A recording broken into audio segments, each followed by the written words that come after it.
Bom dia a todos. Coloque a mão no coração, feche os seus olhos. Vamos falar com Deus.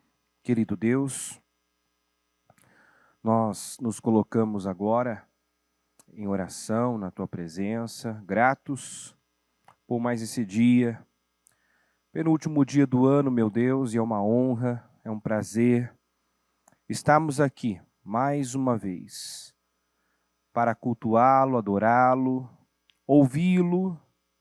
Meu Deus, nessa finalização do projeto Casa Firme, muito obrigado, Deus. Obrigado por cada um que está aqui, obrigado por esse remanescente fiel que tem escolhido, meu Deus, adorar o Senhor. E nós sabemos que adoração envolve, consiste em entrega. A verdadeira adoração, meu Deus, significa entrega, sacrifício. E enquanto muitos, meu Deus, estão envolvidos com tantas coisas, buscando tantas coisas, nós temos, meu Pai, aqui a alegria de ver pessoas buscando o Senhor, focadas num propósito. E não creio, meu Deus, que estão focadas num propósito como esse, buscando somente aquilo que o Senhor pode fazer, interessadas nos benefícios, nas bênçãos que o Senhor pode proporcionar. Mas, meu Deus, estão aqui porque entendem que o Senhor é a sua vida, que a razão da sua existência, o propósito da sua existência é servir ao Senhor, servir ao propósito do Senhor, como foi dito em relação a Davi. O resumo, meu Deus, da vida de Davi é esse, um homem que serviu ao Senhor, ao propósito do Senhor e morreu. E eu oro, meu Deus, para que cada um que está aqui deseje viver dessa maneira, viver para o Senhor e para a sua missão, para o seu propósito. Ajuda-nos, meu Deus, a cumprir com o nosso propósito em nossa geração. Porque se fizermos, meu Deus, tantas coisas, mas não estivermos aonde o Senhor quer que estejamos, se não fizermos o que o Senhor nos chamou para fazer, meu Deus, terminaremos como quem não fez nada. Terminaremos como quem, meu Deus, fez tanto e ao mesmo tempo não fez nada. Nos guarda, Senhor, de uma vida infrutífera. Nos guarda, meu Deus, de uma prosperidade que leva à depressão, de uma prosperidade infrutífera. Nos guarda, meu Deus, de terminarmos as nossas vidas como quem, meu Pai, não fez nada relevante para o teu reino, não deixou um legado para as próximas gerações. Tem misericórdia de nós. Tem misericórdia, meu Pai. Nós encontramos tantas pessoas nas Escrituras que foram tão longe, meu Deus, começaram mal, mas por darem condições ao Senhor, o Senhor levou a lugares altos, o Senhor, meu Deus, fez tantas coisas na vida dessas pessoas e por intermédio delas, mas por fim muitas, meu Deus, revelaram não ter caráter para aquilo que o Senhor estava fazendo, proporcionando, e terminaram tão mal, Senhor. São lembradas de forma negativa, como, por exemplo, Jeroboão, meu Pai, que, meu Deus, jamais pensou que pudesse chegar onde chegou. Jamais imaginou, meu Deus, que iria tão longe, meu Pai. Mas um dia foi o pequeno fiel, um dia revelou, meu Deus, o coração que o Senhor procura, mas não teve caráter para suportar o peso da bênção, da promoção. não teve estrutura. E eu oro, meu Deus, por essa estrutura, eu oro por um caráter forte, eu oro, meu Deus, para que o teu povo tenha um caráter forte, capaz de suportar o peso da bênção, o peso da promoção, porque o Senhor quer nos levar para coisas maiores. O Senhor é um Deus grande, e os teus planos e os teus propósitos são grandiosos. O Senhor nos chama para brilhar. O Senhor nos quer cavalgando nos lugares altos. Mas quer, meu Deus, que cresçamos com um bom fundamento, com um bom alicerce, meu Deus. Porque de tempo em tempo, como nós ouvimos ontem, o Senhor mesmo provoca abalos. O Senhor mesmo permite situações que vêm, que chegam, para abalar, para que fique somente aquilo que é inabalável. Então, meu Deus, esse é o projeto Casa Firme. Último projeto Casa Firme do ano. Trabalho esse que foi levantado, meu Deus, com base, inclusive, na promessa que o Senhor fez a Jeroboão. A promessa de edificar uma casa firme, de dar a ele uma dinastia, meu Deus, como a de Davi. Era esse o propósito, a promessa do Senhor. E é isso que o Senhor tem para cada um de nós. Uma casa firme, bem fundamentada. Ajuda-nos, meu Deus, a fundamentar a nossa vida na palavra. Viver com base nos princípios, nos valores do reino.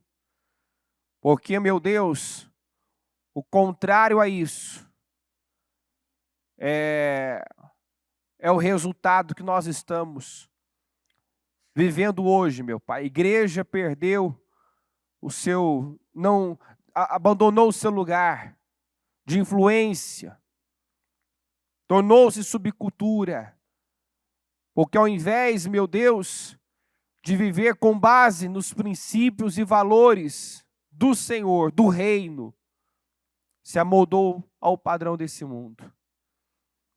Eu peço, tem misericórdia de nós, meu Deus, e nos ajude a sermos aquilo que o Senhor nos chamou para ser. Representantes do Senhor. Representantes do Senhor nessa terra. Perdoa as nossas falhas, erros e pecados. Conduz essa reunião, fala mais ao nosso coração. Eu entrego, meu Deus, ao Senhor esse trabalho e te agradeço por estar aqui, por cada um que está, por tudo que o Senhor tem feito, pelo preparo que o Senhor tem feito. Sim, meu Deus, o Senhor está nos preparando, o Senhor vem nos limpando, nos refinando, nos preparando para coisas muito maiores.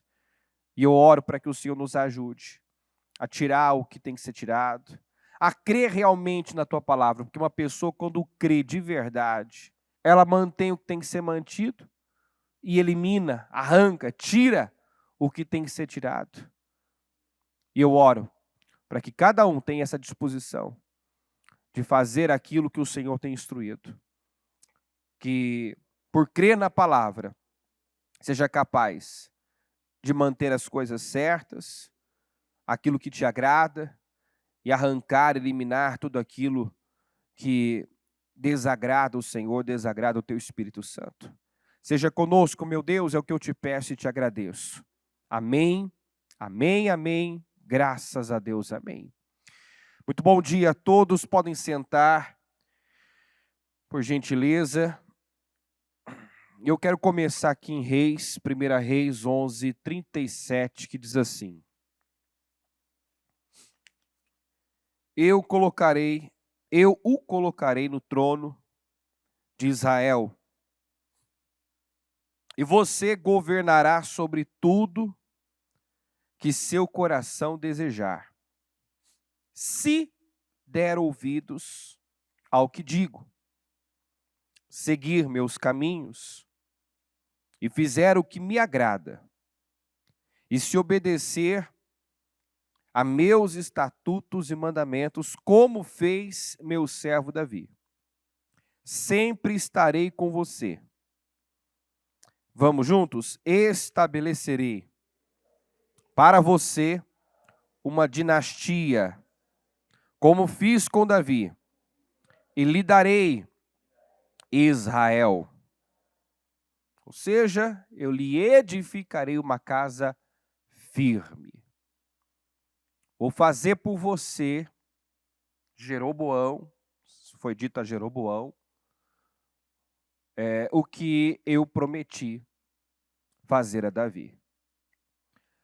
Vamos lembrar que ele era de origem pobre e começou como supervisor dos trabalhadores braçais de Salomão, né? E atraiu o olhar de Deus por se indignar com os atos de Salomão, que tinha se afastado do Senhor. E começou a questioná-lo. Veja bem, estamos falando de um homem que foi muito longe, mas que por fim se perdeu por conta das alianças que foi fazendo, né?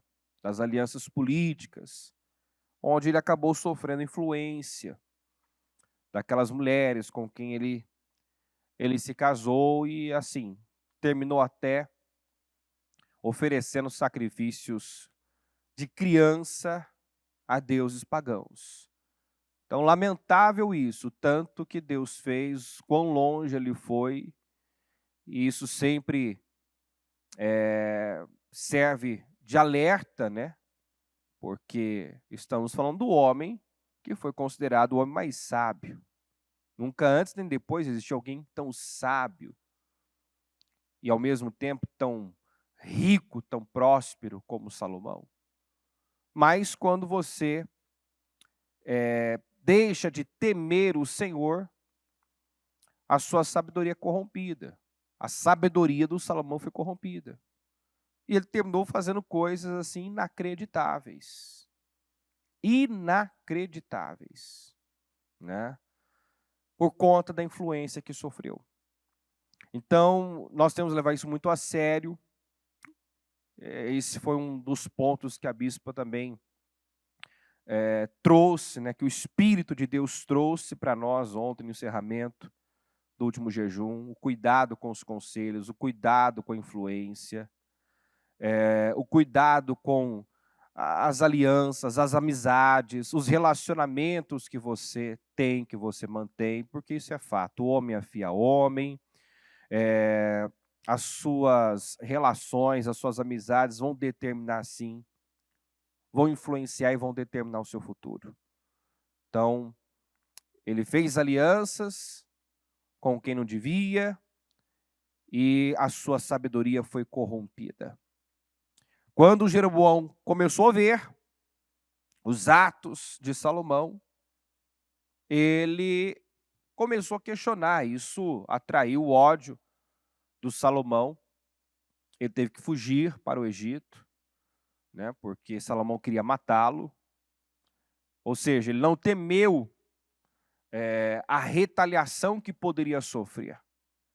Né? Deus está à procura dessas pessoas que não temem a sua vida, que não estão apegados à sua própria vida, mas pessoas que estão dispostas a tudo, inclusive renunciar à sua vida, arriscar a sua vida. Tem gente que não é capaz de arriscar o emprego. Né? Como assim? Se tiver que mentir, que fazer algo ilícito, ou seja, quebrar princípios bíblicos, ele faz. Né? Ele não teme ir contra Deus, contra a sua consciência, porque ele sabe o que é certo, o que deve, não deve fazer. Se eu estou ouvindo a palavra, eu conheço a verdade, então sei identificar o erro, a mentira, o engano. Mas tem gente que teme tanto pela sua vida, e essa é uma preocupação, um temor que não tem que existir na vida de um crente, o Senhor disse: não temam o homem que pode matar o corpo. Temam a Deus, que pode fazer tanto o corpo quanto a alma perecer. Então, eu tenho que temer a Deus, não é ter medo de Deus. Temor a Deus é um profundo respeito por Ele. É o que Ele quer encontrar em nós, né? Eu perco tudo, como disse Davi. Por que Deus se agrada de Davi? Porque Davi, a tenda de Davi é a que dá saudades, é a tenda de Davi que na tenda de Davi nós encontramos a verdadeira adoração, porque ali havia um coração inteiro, né? Ali havia um homem totalmente dedicado a Deus, né? Davi mostrou que Deus era realmente a coisa mais importante da vida dele, quando naquele salmo disse: Senhor, não retires de mim o teu espírito. Eu aceito perder tudo, não me importa perder tudo. O que eu não posso perder é a tua presença. Diferente do Saul, que brigou para se manter na posição de rei, né? Que lutou para segurar o trono. Quando Davi pecou, nós sabemos a postura que ele teve. Ele se humilhou.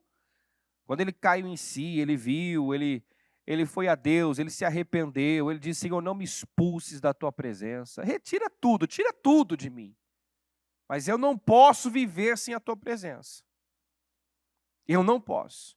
Não importa se eu vou perder a honra, o palácio, o que eu não posso viver sem é a tua presença. Então é muito forte isso. Tem gente que, se ele perde o emprego, ele perde a fé. Se ele sofre um abalo, a sua fé também se abala. E nós ouvimos ontem, de tempo em tempo, o próprio Deus chacoalha a figueira. O próprio Deus permite abalos. Para quê? Com qual propósito? Diga: ficar somente o que é inabalável. Entendeu? Ficar somente aqueles que estão bem fundamentados, alicerçados na rocha. Então, tem um versículo que diz, inclusive, para nós não nos surpreendermos. Não se surpreenda com o fogo que surge entre vocês. Não se surpreenda com o fogo que surge entre vocês, para os provar, como se algo estranho lhes estivesse acontecendo. Segue. Mas alegrem-se à medida que participam dos sofrimentos de Cristo, para que também, quando a sua glória for revelada, vocês exultem com grande alegria. Então é necessário os testes, os abalos, as provações, né? Porque isso vem para refinar, vem para, muitas vezes, arrancar a escória, a impureza. Deus só pode trabalhar com a prata fina, né? Ele é como aquele ourives que não trabalha com qualquer material, né? A prata tem que ser refinada, o ouro tem que ser refinado. Nós somos colocados à prova. Deus permite abalos para que sejamos refinados, para que se mantenha na nossa vida somente aquilo que o agrada. E aquilo que não agrada seja tirado. Então, tá aí, alegrem-se. Não se surpreenda, ao contrário, se alegre. Porque vamos lá, antes ser podados, né? E é o que acontece com o abalo, o chacoalho da figueira, né? Nós somos podados para que possamos dar mais frutos ainda do que sermos cortados. Então agradeça pela poda, agradeça pelos testes, agradeça pelas provações que muitas vezes surgem, pelo fogo que surge entre vocês, que é para te fazer melhor. É para te levar a um outro nível de fé, de entrega, de comprometimento, para que assim Deus possa te levar a um outro nível também de glória. Amém, gente?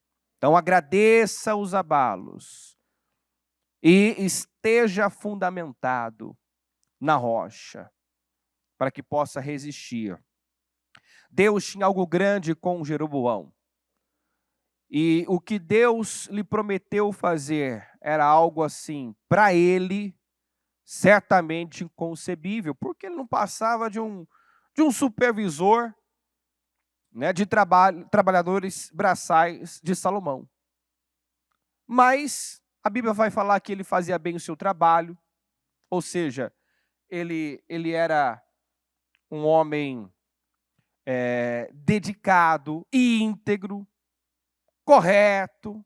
Naquele momento que recebeu essa promessa, revelou o coração certo. Mostrou que tinha o coração certo. E Deus só está à procura disso. Né? Ainda na segunda-feira, falamos de Natanael, e ele está à procura de Natanaéis. Pessoas íntegras, sinceras, verdadeiras. Ele só precisa disso, do coração certo para erguer, para honrar, e levar essa pessoa a ver e viver coisas muito maiores. Ele pegou Jeroboão, alguém sem possibilidade alguma, e colocou na mão dele 10 tribos de Israel. 10 tribos. Esse homem saiu de uma posição baixa, inferior, e passou a liderar a maior parte da nação de Israel. 10 tribos das 12 foi colocada sob a sua liderança. Mas, lamentavelmente, ele não teve caráter para suportar o peso da bênção. Na insegurança, levou o povo a se prostituir, levou o povo a adorar aqueles bezerros de ouro. E o homem que poderia, né, ter vivido a mesma promessa, a mesma bênção liberada sobre Davi, a família de Davi, é lembrado hoje como aquele, né? Quando fala de Jeroboão na Bíblia, normalmente fala dos pecados de Jeroboão. Ele está associado, né, aos pecados que cometeu e levou Israel a cometer. Foi aquele que fez pior do que Arão. Arão fez lá um bezerro de ouro, ele fez 2 bezerros de ouro, porque ele não confiou em Deus. Quando Israel queria ir para Jerusalém adorar, ele temeu, né, que Israel se voltasse para a dinastia de Davi, e aí usou dessa estratégia, deu ao povo facilidade, comodidade, não precisam ir até lá, vocês podem servir a Deus aqui, aqui estão os seus deuses, esses bezerros de ouro. E aí eu não vou entrar tanto nesse assunto, porque tem muito assunto em cima dessa história, né? Como a bispa disse, tem muitos Jeroboãos, mas se tem muitos Jeroboãos por aí, é porque também tem muita gente que compra, né, essa mentira, essa fé falsa, essa fé customizada, né? Tá aqui esses bezerros, esses são os seus deuses. O povo sabia muito bem. Os líderes, os sacerdotes sabiam muito bem que aqueles bezerros não eram quem tinha os tirado do Egito. Mas por comodidade, porque a nação vivia ainda o resultado da liderança de Salomão, ou seja, uma prosperidade muito grande, então é conveniente, né? Então são aquelas pessoas que se vendem, que quebram princípios, que abrem mão dos seus valores. O povo sabia que aquilo não estava certo. O próprio Jeroboão, as lideranças, os sacerdotes, os levitas, o povo sabia. Mas é aquilo, né? Está errado, mas está funcionando. Está errado, mas aparentemente está tudo certo. E é onde nós temos que tomar cuidado para não cair nesse engano, né, da prosperidade infrutífera. Nem sempre os resultados realmente refletem né, o coração certo, porque uma coisa é fato, se eu tenho o coração certo, se Deus se agrada de mim, Ele me coloca na terra, minha vida flui, caminha, prospera. Não tem como ser diferente. Se uma pessoa agrada a Deus, Deus tem prazer em abençoá-la. Ela vai prosperar, a vida dela vai fluir, ela vai ser honrada, exaltada, promovida, favorecida por Deus. Mas nós sabemos que muitas pessoas hoje estão vivendo uma realidade material que já não justifica, não reflete mais a condição espiritual. Né? E eu não posso me apoiar nisso. Eu tô bem. Sabe aquela visão da igreja de Laodiceia? Eu tô rico, eu tô bem, não me falta nada, tá tudo certo comigo, né? Eu não tenho falta de nada. Deus está comigo. Por quê? Porque eu estou abençoado. De repente eu estou colhendo o que eu plantei lá atrás, mas já parei de plantar há muito tempo. No caso da igreja de Laodiceia, Jesus está do lado de fora, batendo. Então, não estava faltando nada, está faltando o principal, o essencial. Né? Então, cuidado, porque muitos se enganam dessa forma. Não poucos na Bíblia, depois de terem chegado lá, depois de terem se tornado famosos, o próprio Jeroboão, né? Antes de honra, antes de glória, antes de ser alguém, antes de ter expressão, era o pequeno fiel. Deus encontrou o coração certo nele. Alguém que confrontou, que começou a questionar Salomão, que não temeu por sua vida ao fazer isso. Salomão quis matá-lo. Ele não sabia do poder que Salomão tinha, das consequências em contrariar, questionar alguém tão poderoso, né? Ele se mostrou como João Batista, que sabia muito bem a reação do Herodes quando decidiu confrontar os pecados dele com Herodias. A relação lá ilícita que eles estavam vivendo. Sabia muito bem. Mas o que pesava para João Batista? O certo. Ele não se calava. Não importa se eu vou ser odiado, não importa o que as consequências do meu posicionamento. Se eu vou ser aplaudido, se eu vou ser odiado, eu vou ficar com a verdade, eu vou ficar com o certo e estou disposto a pagar o preço que for preciso. Então Deus está à procura dessas pessoas. Deus está à procura dessas pessoas que não se vendem, que não abrem mão do que é certo, dos seus valores. Mas a gente tem que tomar cuidado, porque o pequeno fiel tornou-se essa referência daquilo que nós não podemos ser. Toda vez que Jeroboão é lembrado na Bíblia, é lembrado dessa forma, os pecados de Jeroboão. Quando a Bíblia fala de outros reis, né, que tomaram, por exemplo, uma referência ruim, que fizeram escolhas erradas, você vai encontrar a palavra dizendo, e seguiu, né, e fez, cometeu os pecados de Jeroboão, né? Quer dizer, abraçou aquele arquétipo, aquele padrão errado. Enfim, o homem que podia, né, ter deixado um legado, o homem que podia ser uma referência positiva, terminou dessa forma. É lembrado dessa forma. Porque não teve caráter, porque não suportou o peso da bênção, porque não confiou em Deus e começou a fazer manobras, criar meios para segurar o povo ali com ele.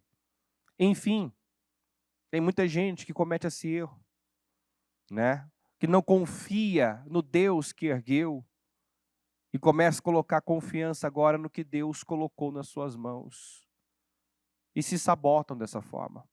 Fazem o caminho inverso. Aí eu quero falar daqueles que, durante a liderança de Jeroboão,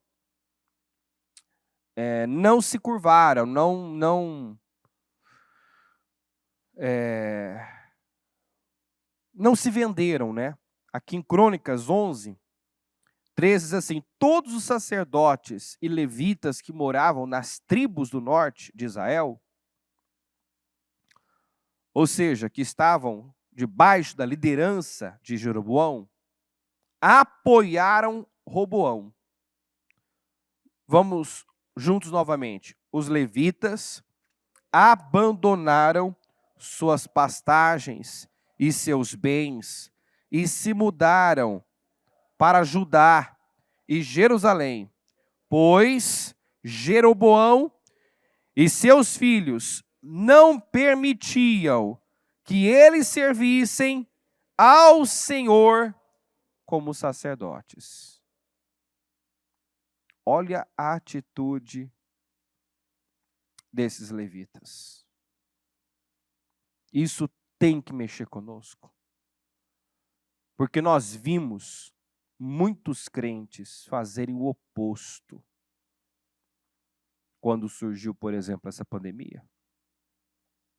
Ao invés de abraçarem a sua fé no Senhor, de não abrirem mão, né, do privilégio, que é um privilégio estarmos aqui. É um privilégio ter esse acesso ao templo. Um dia, isso não existirá. Você sabe muito bem disso. Um dia as pessoas terão fome e sede da palavra. Hoje você pode ter ainda quantas Bíblias você quiser. Mas no período da grande tribulação, os salvos naturalmente já não vão estar mais aqui. Né? Você, em nome de Jesus, não vai estar mais aqui. Nesse período, igrejas serão fechadas. Quem não se render ao sistema vai passar fome. Mas a pior fome vai ser, né, da palavra. As pessoas desejarão ter um templo aberto para buscar a Deus, ouvir a palavra, uma Bíblia. Muitos que hoje não têm tempo para dobrar os seus joelhos e orar e falar com Deus. Né? Você pode fazer isso em qualquer lugar. Hoje o Espírito Santo está aí. Se eu estou angustiado, eu posso dobrar os meus joelhos, falar com Ele, e Ele vem, refrigera a minha alma. Traz consolo, porque Ele é o Consolador. E o próprio nome já diz tudo, período de grande tribulação, não haverá refrigério. Porque a gente sabe que se a gente estiver tendo uma vida íntima, um relacionamento íntimo com Deus, o mundo pode estar desabando. O mundo pode estar desabando, você pode estar vivendo um período difícil, as coisas aqui fora podem estar muito difíceis, mas você tem aquela paz que não se explica, a paz que excede todo entendimento, que guarda o seu coração. Quando a igreja for tirada, acabou. É aflição, é angústia, não haverá esse refrigério. Não são os problemas, os nossos problemas. O problema das pessoas é a falta de Deus, é a falta da presença de Deus. Né? Vamos lembrar de Elias. Elias, você vê que o fato de ele ser sozinho não foi um problema. Quando ele enfrentou os profetas de Baal, confrontou Acabe e Jezabel, ele estava sozinho ali. Isso não foi um problema. Né? Ele estava em desvantagem, e isso não foi um problema. Porque ele estava cheio de Deus. Estava cheio do Espírito. Mas, depois de todo aquele movimento, quando ele sofre a ameaça de Jezabel, aquilo entra no coração, né? É como se ele não tivesse se reabastecido, fez muito e não se renovou, não se fortaleceu, uma pequena coisa entrou. Por isso que Jesus sempre se retirava para orar, porque ele estava em carne, era Deus na forma humana, então ele precisava se retirar para orar, ele era muito ativo, vivia curando, libertando, pregando, se doando, mas tinha os seus momentos a sós com Deus. Ao que tudo indica, Elias falhou nisso, e uma pequena coisa, comparado ao que ele já tinha enfrentado, atingiu, afetou. Ele pediu a morte. Ele desejou morrer. E os argumentos dele, né, foram esses: Senhor, eu sou sozinho. Né, mataram os seus profetas, só eu sobrei. Mas peraí, você estava sozinho até agora, enfrentando os profetas de Baal, enfrentando o rei Acabe. Então, quer dizer, o que mudou foi dentro. O problema não estava fora, estava dentro dele. Está entendendo onde eu quero chegar? Quando uma pessoa diz que eu estou desanimada, essa mesma pessoa muitas vezes enfrentou tantas coisas difíceis, até maiores lá atrás, e enfrentou, passou, e hoje está sendo, né, tá sucumbindo diante de coisas menores. Por quê? Está faltando Deus, a presença de Deus. Então, se eu tenho vida com Deus, o mundo pode estar desabando, ainda que a figueira não floresça, o produto da oliveira minta, nos currais não hajam vacas, os campos não produzam alimento. Todavia eu me alegrarei, quer dizer, eu me mantenho em pé espiritualmente. Eu não me abalo, porque a minha força, quem me sustenta é o Senhor. Né? Ele mesmo disse, o Abacuque, o Senhor é a minha força. Então o Senhor é a minha força, é a sua força, é quem te dá paz, é a fonte da sua alegria. Quando você se relaciona com Deus, você se torna uma pessoa inabalável na fé. Quando falta esse relacionamento, agora tudo afeta, tudo atinge, tudo, né, já leva a pessoa ao enfraquecimento. Então, imagina como será na grande tribulação. Ela não vai ter esse refúgio, esse recurso. Vão dobrar o joelho, mas não vão ter o consolo do Espírito Santo. Então é um privilégio nós estarmos aqui. Valorize.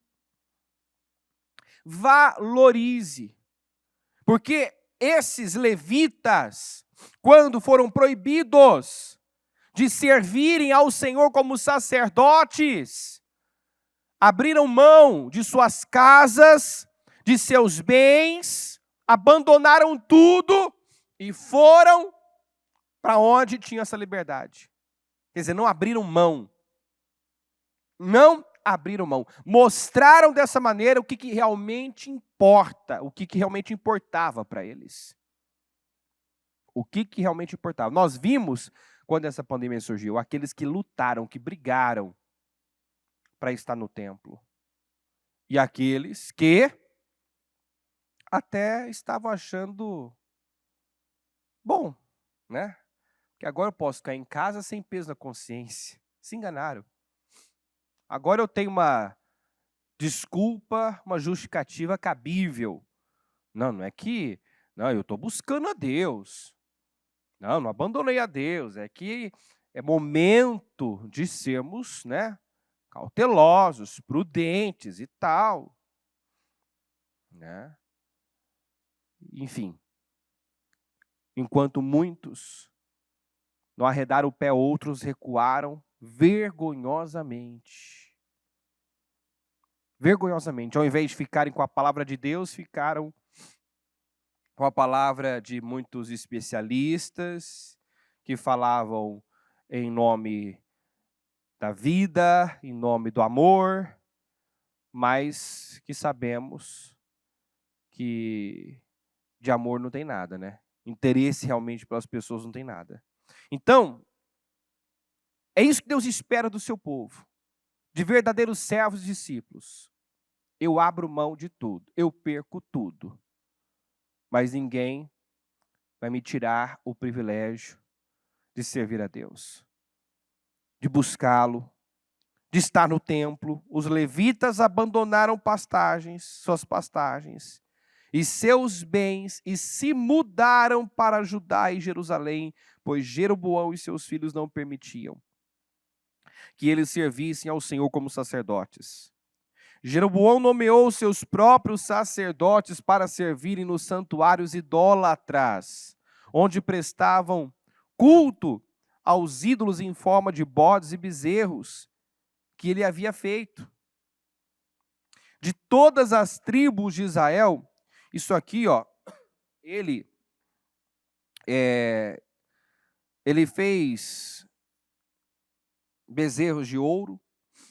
E se você for estudar, você vai ver que a forma era bem semelhante de adoração, né? Os rituais eram bem semelhantes, mas eram a bodes, eram a bezerros, né?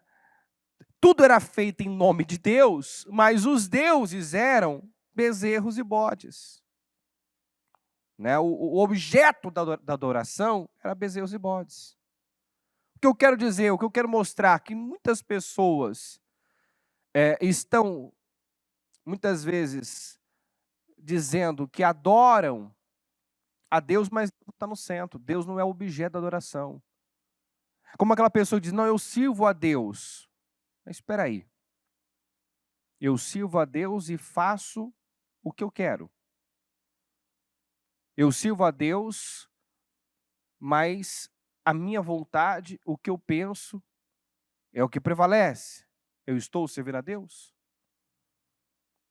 Eu realmente sou servo do Senhor? Eu posso chamar o Senhor de Senhor, que eu já vou ler essa passagem. Posso chamar o Senhor de Senhor. Posso fazer muita coisa em nome do Senhor. Todos os rituais aqui eram bem semelhantes ao que acontecia lá em Jerusalém. Ele imitou. Tudo era feito em nome de Deus. Ele nomeou os sacerdotes. Ele imitou. Mas os deuses eram bezerros e bodes. Então tudo era feito em nome de Deus. Só que Deus não estava nisso. Deus não estava nisso e não era objeto de adoração. De todas as tribos de Israel, aqueles que desejavam sinceramente adorar o Senhor, o Deus de Israel, acompanharam os levitas até Jerusalém, onde podiam oferecer sacrifícios ao Senhor, o Deus de seus antepassados. Então, de todas as tribos de Israel, aqueles que desejavam, vamos juntos, aqueles que desejavam sinceramente adorar o Senhor. Em outras palavras, né, que diz que acompanharam os levitas, foram para Jerusalém. Ou seja, não se venderam, não priorizaram conforto e comodidade, não buscaram facilidade, porque era mais fácil ficar ali. Era mais fácil, era mais cômodo, entendeu? Se os valores deles fossem apenas coisas tangíveis, materiais, físicas, era perfeito, né? Eu posso servir a Deus aqui, né? Eu não preciso ir até lá. Mas nós temos que lembrar uma palavra que Davi disse: eu não vou oferecer a Deus holocaustos que não me custem nada. Eu não vou ser insano de fazer uma coisa que eu sei que Deus não está recebendo. Servir a Deus de um modo que eu sei que não estou agradando a Deus. Então, já que, olha a mentalidade de Davi, já que é para oferecer, já que é para servir a Deus, vou servir ao modo dele, vou fazer da forma certa, vou fazer como funciona. Porque é insano eu estar fazendo coisas para Deus, mas na verdade, o que me move não é o que Deus fala, não é a palavra dele, é o que eu penso, é o que eu quero. Muitos se venderam. Líderes, sacerdotes, levitas, o próprio povo começou a oferecer sacrifícios a bodes e bezerros, como se estivessem fazendo tudo para Deus. E não estavam. Os que realmente, os que desejavam, de verdade, com sinceridade, adorar o Senhor, foram para Jerusalém. Abandonaram suas terras, seus bens, e foram até Jerusalém, onde podiam oferecer sacrifícios ao Senhor. Fortaleceram o reino de Judá e durante 3 anos apoiaram Roboão, filho de Salomão, pois durante esse tempo seguiram fielmente os passos de Davi e de Salomão. Então aqui fala 3 anos, como nós ouvimos ontem, porque depois também que Roboão, né, fortaleceu o reino ali de Judá, ele também se corrompeu. E esses homens também não continuaram apoiando, ou seja, eles tinham um lado já bem definido. Eu vou ficar com Deus. Né?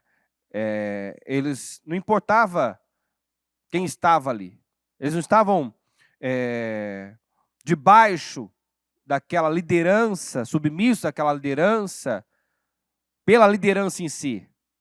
Mas essa liderança está fazendo o que é certo? Então, maravilha. Então, vamos seguir. Mas se não estiver também, eu não vou me prender a ela.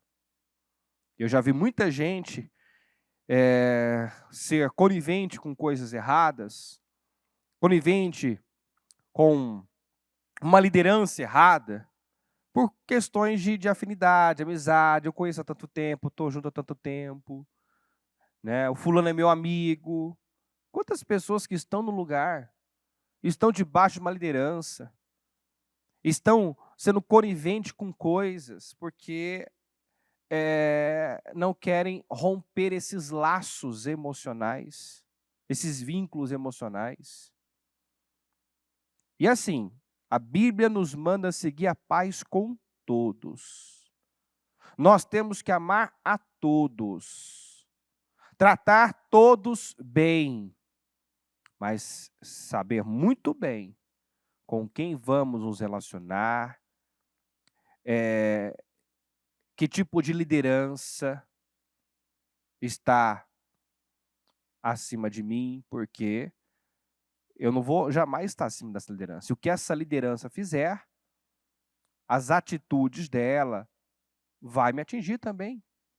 Então, sabiamente, quando eles viram Jeroboão, né, levando o povo a se corromper, não, eu não vou participar disso. Eu prefiro perder minha casa, perder meus bens, deixar minhas terras aqui, mas eu não vou compactuar com isso.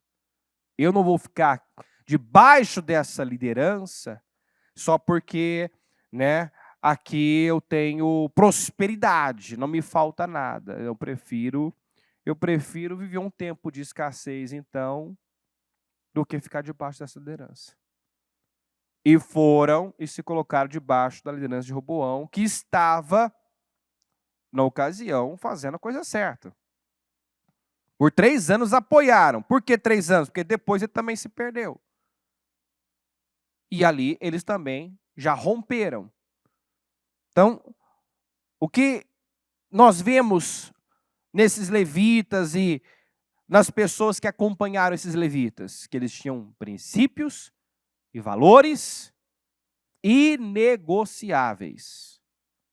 Inegociáveis. Outro dia a bispa disse aqui de altar, ela falou da conversa que teve com os mais próximos, filhos, quem trabalha com ela, dizendo, se vocês virem alguma coisa em mim que não bate, não está fundamentado na palavra, eu quero que falem. Não quero que vocês se conformem, que vocês aceitem, sejam, né? Nós não podemos ser subservientes. Subservientes, não. Está errado, está errado. Né?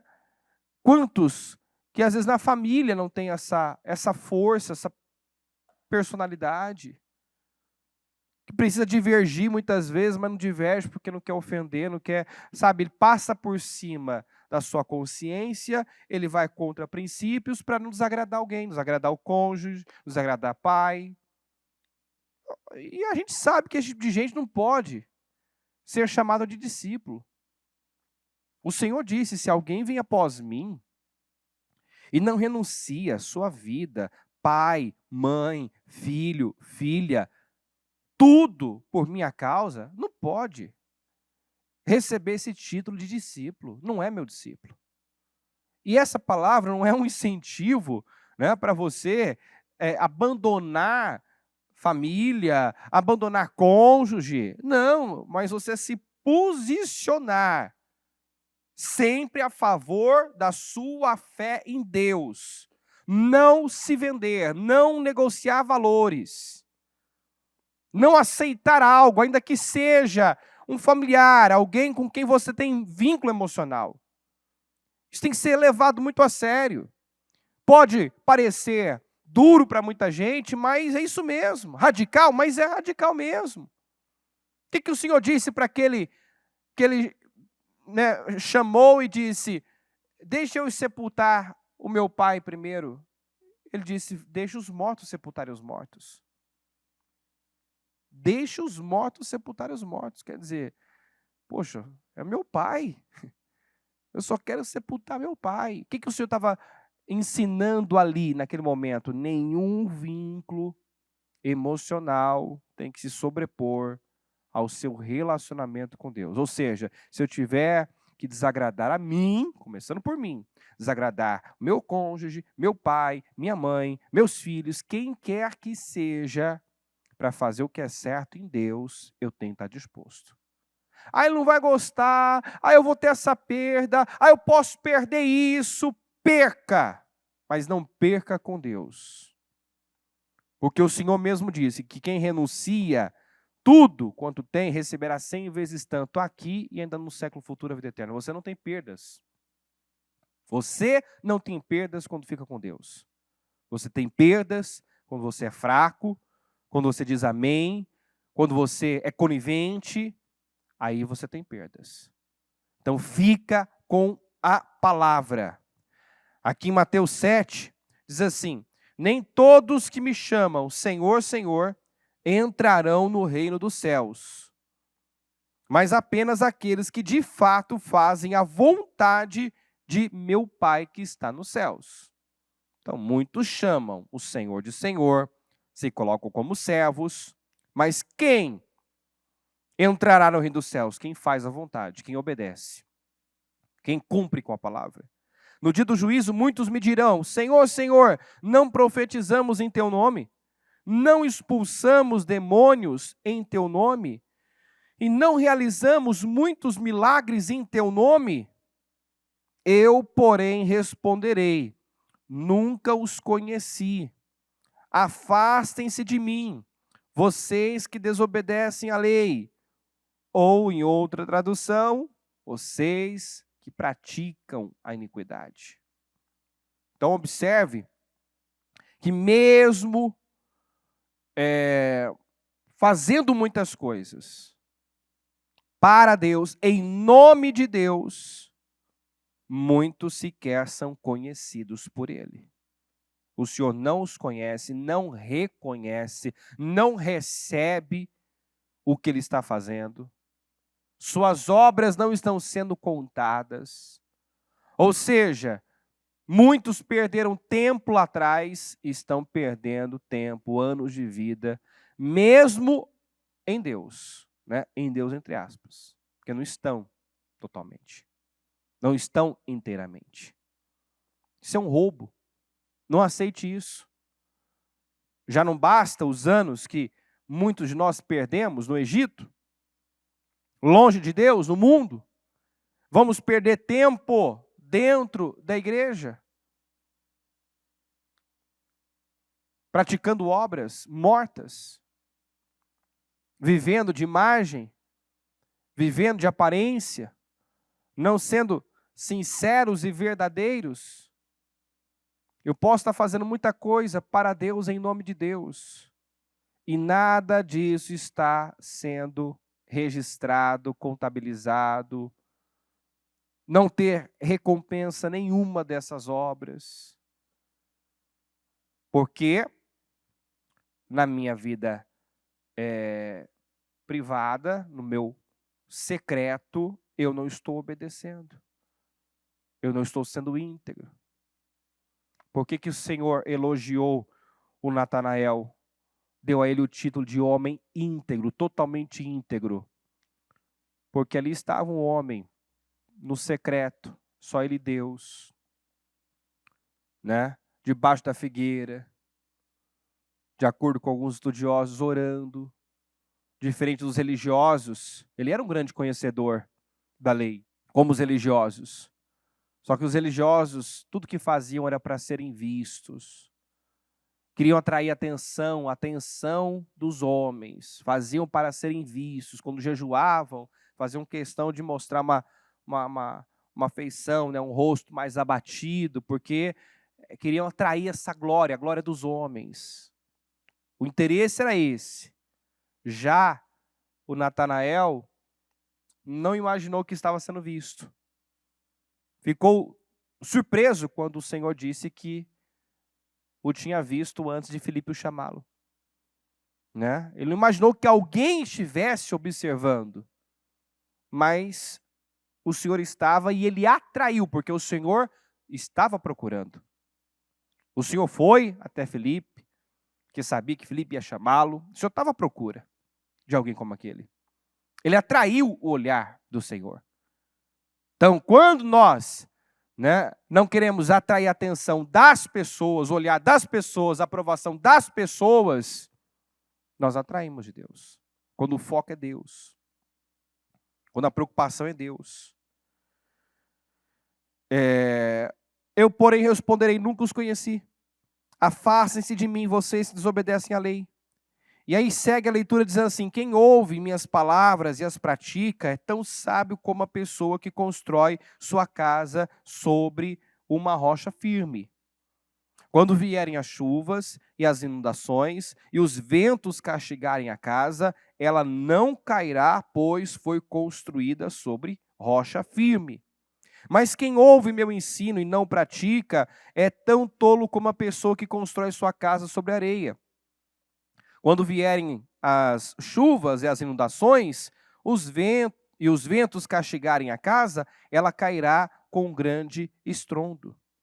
Então, observe que, na sequência, falando sobre alicerce, fundamento, construção sólida, está aqui no mesmo texto, em que o Senhor fala diretamente com aqueles que até se apresentam como servos do Senhor, que chamam o Senhor de Senhor, que fazem muita coisa em nome do Senhor, para o Senhor, mas por não temerem a Ele, por não serem sinceros, verdadeiros, estão muitas vezes até tendo resultados. Porque está aqui, ó, expulsam demônios, realizam muitos milagres, quer dizer, fala de resultado.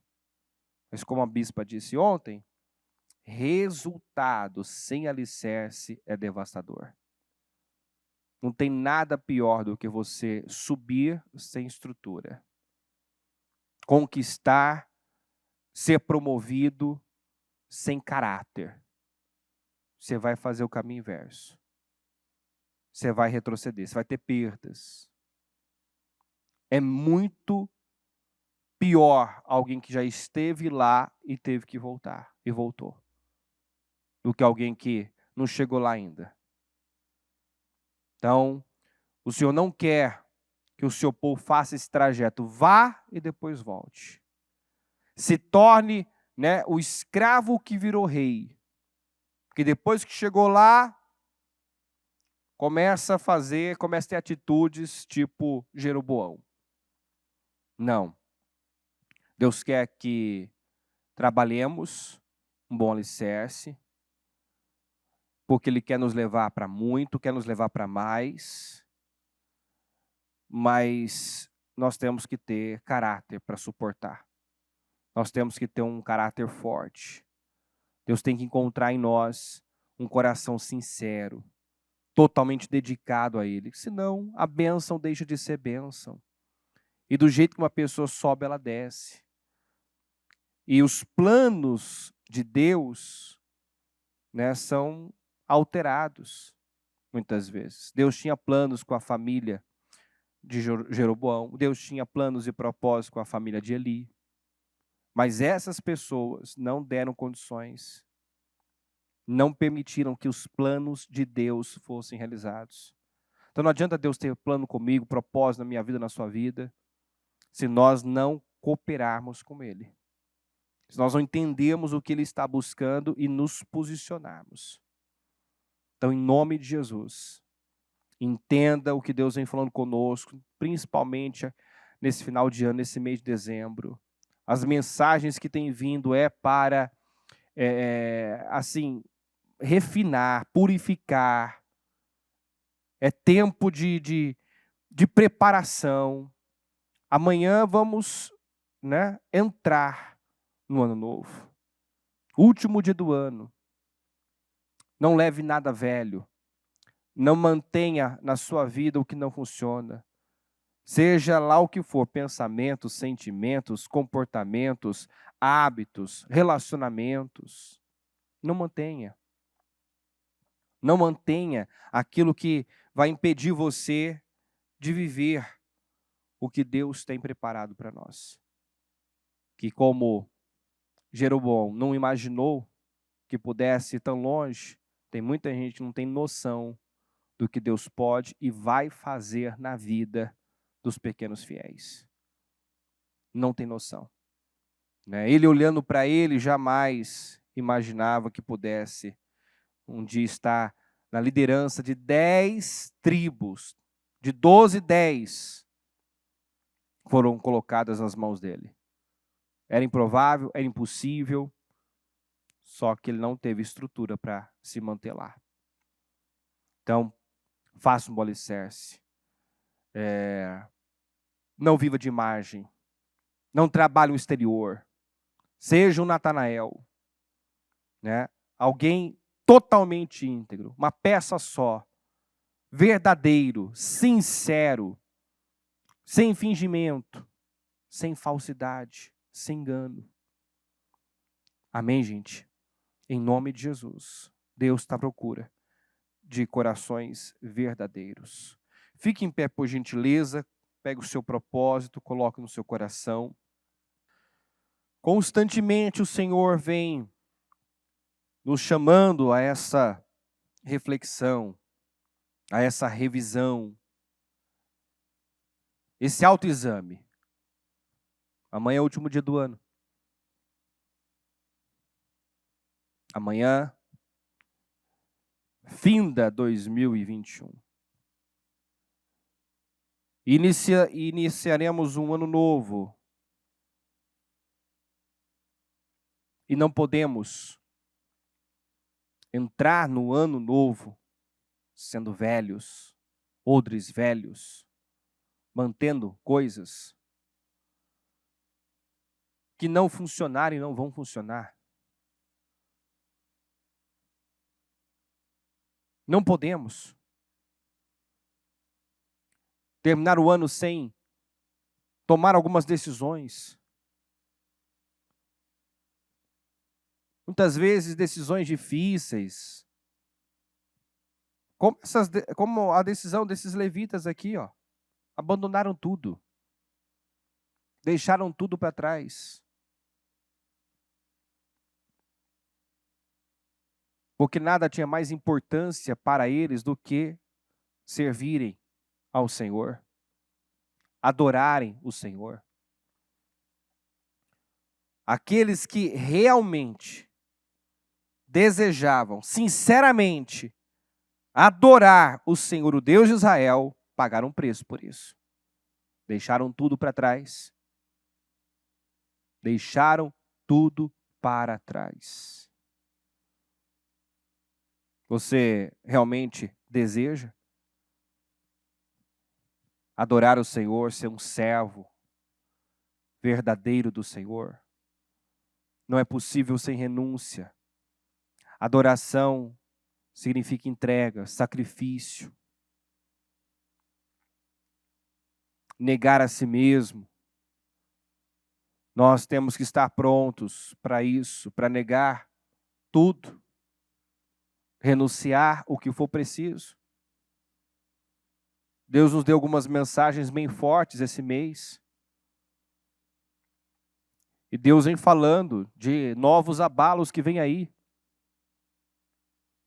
Deus vai abalar de tempo em tempo. Ele abala para que fique somente aquilo que é inabalável. Quantos que sucumbiram de 2020 para cá?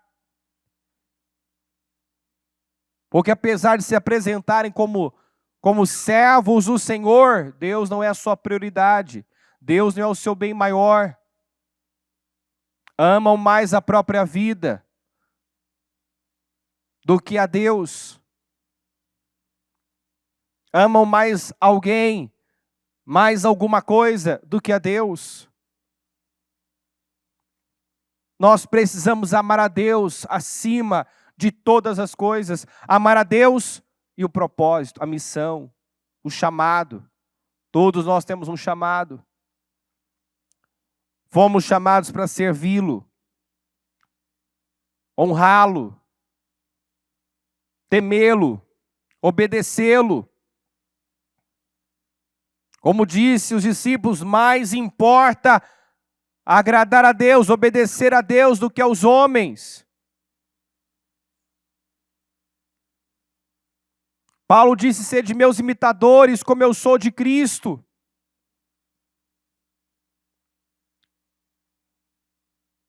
Sede meus imitadores, como eu sou de Cristo. E qual é a atitude de Cristo? Que Paulo imitou. Cristo se esvaziou. Cristo negou a si mesmo. Deixou sua glória. Cumpriu com a missão. E nós vemos Paulo fazendo a mesma coisa.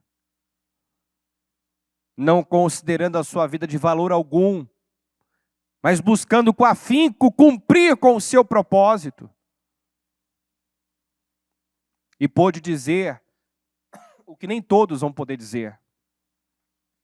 Paulo disse, eu combati o bom combate, terminei a corrida e guardei a fé. Será que todos nós, no final, poderemos dizer isso? Eu combati o bom combate, eu terminei a corrida e eu guardei a fé. Ou seja, não me vendi, não me corrompi, fui até o fim. Lutei as guerras certas. Será que temos combatido o bom combate? Será que vamos terminar a corrida? Quantos que até iniciaram o ano, mas não estão aqui? Iniciaram o ano conosco. Alguns iniciaram o propósito da mudança conosco, mas já não estão aqui. E assim tem sido. Muitos nunca terminam. Não têm um coração finalizador, não estão dispostos a ir até o fim, até as últimas consequências. Você está? Esse é o seu coração? Isso está dentro de você? Estaria disposto a tudo? Perder a vida? Estaria disposto a abrir mão de tudo? Deixar tudo para trás se fosse necessário?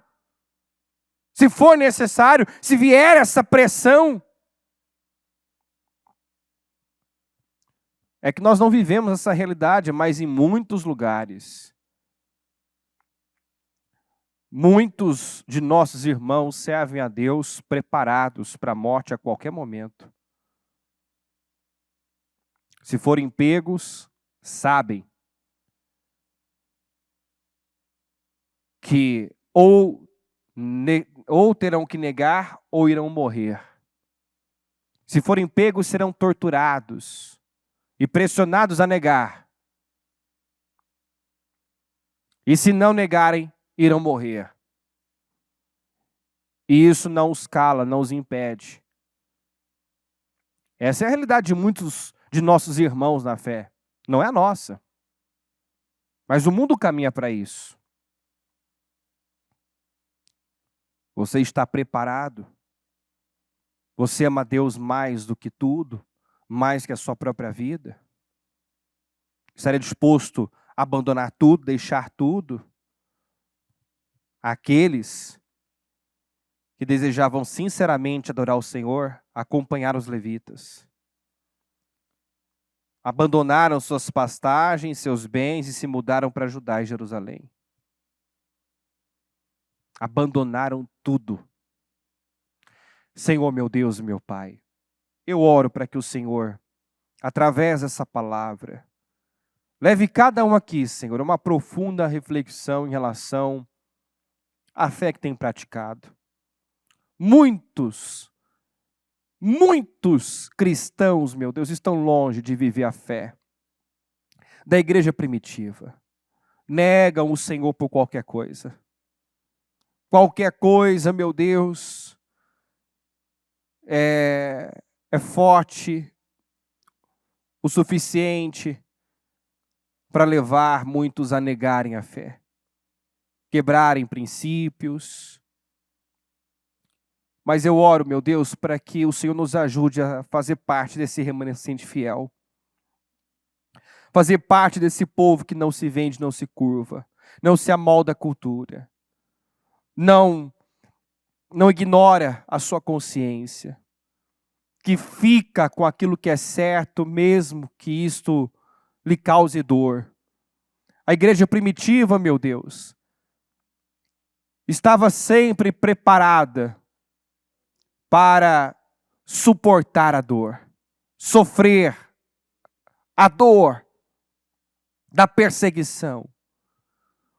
Mas muitos hoje, meu Deus, por não viverem esse tipo de pressão, não estão preparados, não estão prontos para isso. Muitos, meu Deus, mais se assemelham aos pagãos que vivem correndo atrás do que comer, beber, vestir, atrás dos seus interesses e projetos pessoais. Mas não estão prontos, meu Deus, para deixarem tudo para trás se for preciso. E a minha oração, meu Deus, é para que o Senhor nos ajude a estarmos prontos, para resistirmos firmes frente a qualquer tipo de abalo que possamos sofrer. Ajuda-nos, meu Deus, a viver para uma coisa só. Tantas vezes o Senhor trouxe essa palavra esse ano. Tantas vezes o Senhor falou sobre Marta e Maria. Tantas vezes o Senhor nos lembrou dessa palavra, dizendo uma coisa, só uma coisa importa. O Senhor nos quer vivendo para essa uma coisa apenas. Que é servir o Senhor, amar o Senhor, honrar o Senhor, temer o Senhor, obedecer o Senhor. Deus, se ainda há pessoas, meu Pai, divididas, se ainda há pessoas, meu Pai, que não servem ao Senhor com integridade, o coração não é totalmente dedicado, ainda não houve uma entrega total, verdadeira, eu oro para que haja. Eu oro para que o Senhor ocupe o lugar que tem que ocupar na vida dessa pessoa, que é o primeiro, meu Deus, que é o de maior importância. Nada pode ser mais importante do que o Senhor, do que a fé no Senhor. Deus, tem misericórdia de nós. Fortalece o teu povo, porque está escrito que é do agrado do Senhor fortalecer o seu povo. Fortalece, meu Deus. Ajuda essa pessoa, meu Deus, firmar suas estacas no Senhor. fazer o seu alicerce na rocha que é o Senhor, estar bem firmada, bem fundamentada na palavra, meu Deus, para que ela possa resistir os ventos, resistir às tempestades, não sucumbir, meu Deus, diante dos abalos. Fortalece a igreja, fortalece o povo do Ministério Mudança de Vida, fortalece, meu Deus, nos dê caráter, meu Pai, para suportar tanto o peso da bênção, quanto os abalos que estão por vir. Eu oro ao Senhor, meu Deus, fortalece o caráter do teu povo, que aqui haja, meu Deus, um povo que não se vende, não se curva, que não é conivente, que não fica neutro, que tem um posicionamento firme, que defende o que a tua palavra defende, que não, meu Deus, sofre a influência desse mundo, mas que influencia, que impacta, que transtorna por onde passa. Levanta, meu Deus, um povo forte. Levanta, meu Deus, aqueles que realmente vão salgar, vão iluminar, vão brilhar nesse mundo de trevas. Fortalece, Senhor. É o que eu peço, meu Pai. Nesse penúltimo dia do propósito do ano, fortalece, desperta, abençoa, meu Deus. Eu consagro o propósito de cada um, peço vitórias, peço definições, peço milagres, peço, meu Deus, pelas mudanças que, meu Pai, cada um espera, almeja e acredita que o Senhor pode fazer ainda nesse ano.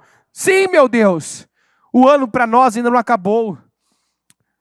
E nós sabemos que de um momento para o outro, de repente, de um momento para o outro, tudo pode mudar. E eu creio, meu Deus, como muitas vezes já ouvimos pessoas testemunharem que no último dia, na última semana, no último dia, tal coisa aconteceu, tal situação se resolveu. Nós cremos em vitórias, nós cremos em mudanças, nós cremos em definições. Eu oro por essas definições, eu oro por essa virada, eu oro, meu Deus, por essa inundação do teu favor sobre a vida dos fiéis. Eu oro por promoções, eu oro por honra, por portas abertas, por cura, por libertação, por restauração familiar, por restituição. Eu não sei o que ela pediu, meu Pai, mas eu sei que o Senhor pode, com uma palavra, uma ordem do Senhor, tornar isso possível, trazer existência, materializar essa vitória. Faça isso, meu Deus, para a glória do teu nome. E proporciona a todos os fiéis um final incrível, surpreendente. Surpreenda o teu povo. Faz o vento soprar, meu Deus. Sopra sobre a vida dessa pessoa, sobre cada área da vida dela. Sopra, em nome de Jesus. Que ela possa ver a ação, o mover sobrenatural do Senhor. Em nome de Jesus. E que, meu Deus, saia daqui um povo, meu Pai, fortalecido, um povo preparado, um povo consciente, que deve estar pronto, preparado para tudo, se necessário for, morrer, mas não negar a sua fé, não se curvar, não se vender jamais. Obrigado por esse dia, obrigado por essa palavra, obrigado, meu Deus, por todas as direções que o Senhor tem nos dado. Muito obrigado, meu Deus, pelo preparo que o Senhor tem feito. Muito obrigado porque eu vejo o Senhor nos refinando, nos purificando, meu Deus, nos fortalecendo e nos preparando, meu Pai, para esse novo ano e tudo que nós vamos viver nesse novo ano. Muito obrigado. Nós chamamos, Senhor. Nós chamamos, porém sabemos que nos amou primeiro. Então, obrigado pelo teu amor, pelo teu cuidado, pelo que tem feito e vai fazer nas nossas vidas. Em nome de Jesus. Amém, amém e amém.